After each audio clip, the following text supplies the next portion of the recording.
DR1 is in service. 2 million square feet. That's how big that place is. Authorities say 2 people were on the tracks of this railroad bridge around 11 this morning when they were struck by an oncoming Amtrak train. 2 kids decided to walk across this river here. I don't know how far they were before a train turned the corner and started coming at them. One jumped off the bridge. He died.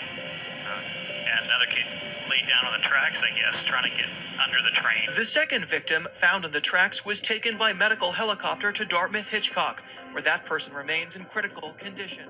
The day that you arrive for work could be the most traumatic of your career to date. You don't know what waits for you out there. So you have to stay prepared for that, and mentally and physically as well. But not get so bogged down that you're not driving forward towards getting the patient in the back of the helicopter and where they need to go. Ultimately, that's what they need.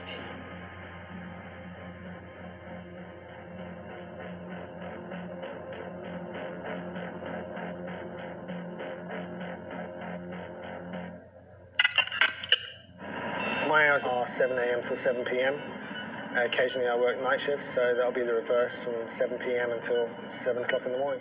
My wife is a intensive care unit nurse at the hospital. She goes into work the same hours as me, but we never work on the same day. My daughter loves stars. She's got a good ear for the helicopter. If the helicopter's flying over our house, you know, we're in the garden, she hears it long before I do, and she loves to see the aircraft fly overhead.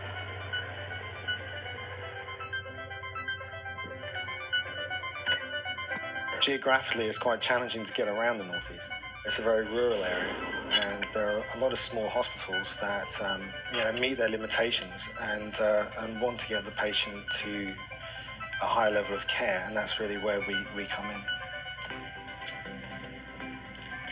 Yeah.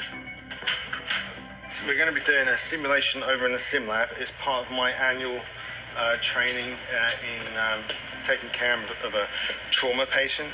So I don't know what to expect, but they'll probably put me through the ringer a bit. Okay, sir, my name's Andy. I'm from the Dart helicopter. We're going to be taking you to Dartmouth. We're going to just get busy here for a few minutes and get you ready to go, okay?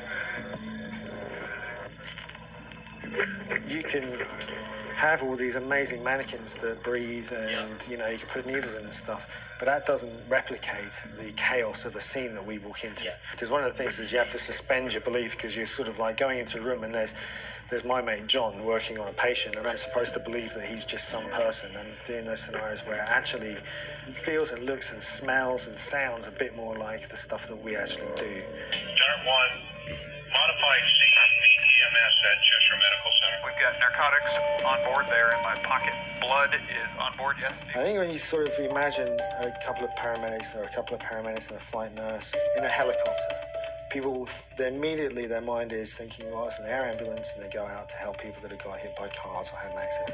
And that is part of what we do, obviously, and we do a lot of that. But on that particular day, we took care of 3 back-to-back patients. They're all very, very different.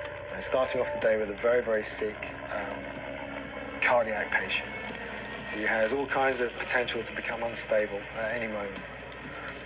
Going from that patient to a very, very badly injured trauma patient who fell from a roof and had all kinds of injuries, and particularly terrible head injury. We went from that patient to then taking care of a 1-year-old child because he was having multiple seizures.